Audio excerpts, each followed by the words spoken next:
Rarely have I been this profound before breakfast. I just fed the outdoor cat. That's why I'm wearing my keys. And as you see, I've changed my hair again. It reminds me of a commercial that I used to watch. You know, when you enter these contests and they make you watch commercials. And there was something for it was a hospital, and it was an older couple. I'm like, da da da da da da. Again, said the guy. Older guys. And this title is Mortality and Morality. As you are aware, if you're not in a bottle someplace already, the death toll in the United States from COVID is 250,000 people. And a lot of disturbing reprints of this story about the horrible high infection rate in certain states, and people who are literally dying of COVID, dying in anger, dying in denial, yelling at the people who are trying to care for them, saying, no, this isn't so. And this is the fault. This is the fault of the administration that has so thoroughly covered and cowered for the last few years that people are not prepared. We all get one death, and mine is getting closer in terms of age.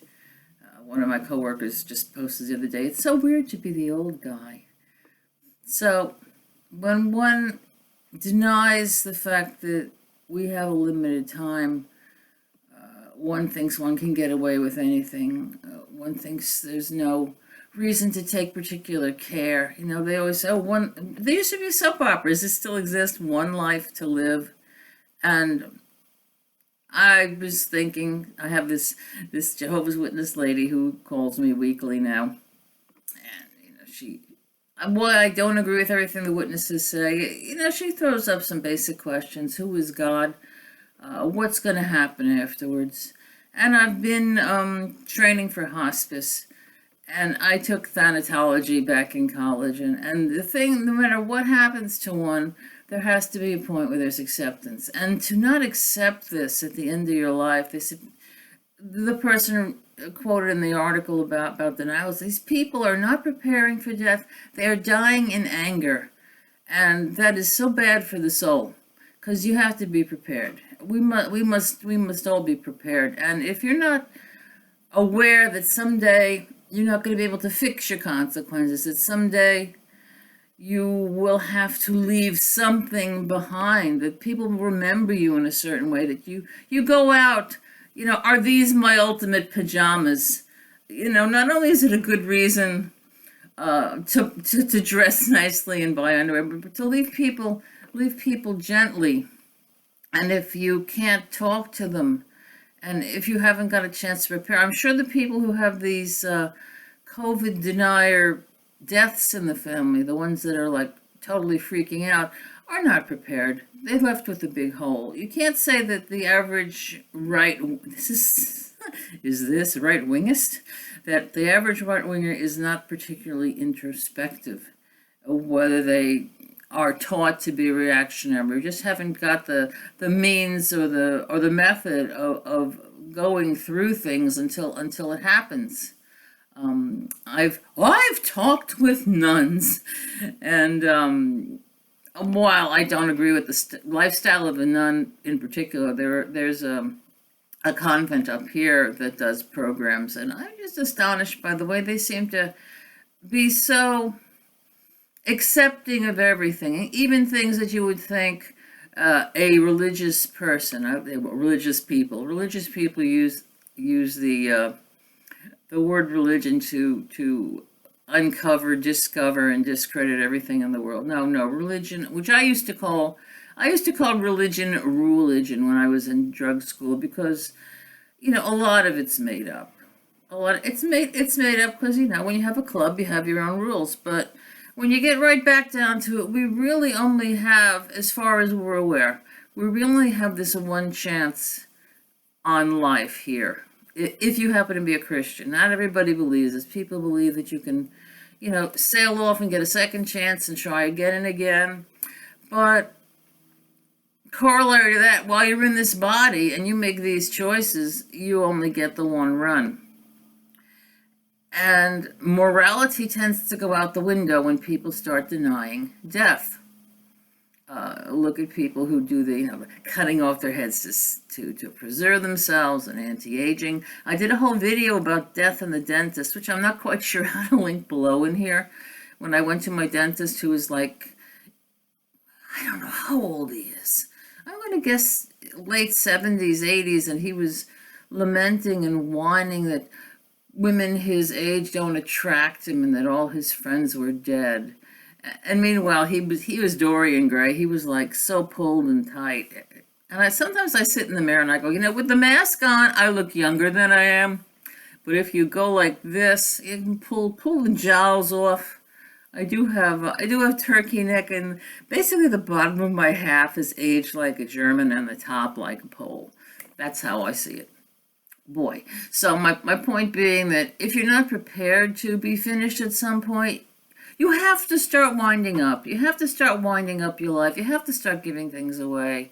When I got my roof done, they said, okay, 30 years on these shingles if you want the good ones. I'm like, okay, I won't be here, but, whoever's getting the house, at least the roof will be good. And why did I start this? Because I woke up thinking of those people who are so sick, who are not prepared, who most likely either don't have insurance or are going to, wipe themselves out, fighting this thing that is undeniably throughout the country, just like the recent election. It's really undeniable. When you look at the numbers, the president-elect, there's really no way he can't be the president-elect. But we still have these people, raging against the dying of their light. I've gone 7 minutes and I haven't finished a sentence yet. My point being that Thanksgiving's coming up, and I'm fortunately in a position where I can wake up and not worry about a bill. Of course, I have relatives and friends who are in high-risk places who have to deal with things. I'm in New York, and New York is getting a resurgence again, and it looks like we won't have much of a holiday in terms of, well, I never did run out to the store on Black Friday anyway, but I'm in a good place. And although my cat seems to have some sort of skin thing that recurs on her, and I'm wondering if she actually has shingles. Do cats get shingles? Because this is like the third time she's developing like a rash on her back. I don't know, but that's a very minor thing. She's had other health challenges this year, and she's been really good. Now it's 8 minutes. Well, I guess my sermon's finished, and the point I was trying to make is if you don't realize that you have limited time, you really don't give a good damn about anybody else. And we just look at the red tie in the who said how healthy they were and who could afford the best care the United States has to offer, and who puts makeup on. And if you've seen those pictures without the coloring, he looks like a deflated, I don't know what he look like. He looks like, I guess, a tennis ball or something, just kind of old and white and peeling. And Giuliani the other day, evidently he had touched up his sideburns with something cheap, and he was raving again, and he had this black crap running down his face. And again about Giuliani, you look at his top teeth, they're perfect. You look at his bottom teeth, and they're crap, because obviously the top teeth have been worked in, but the bottom teeth are who he really is.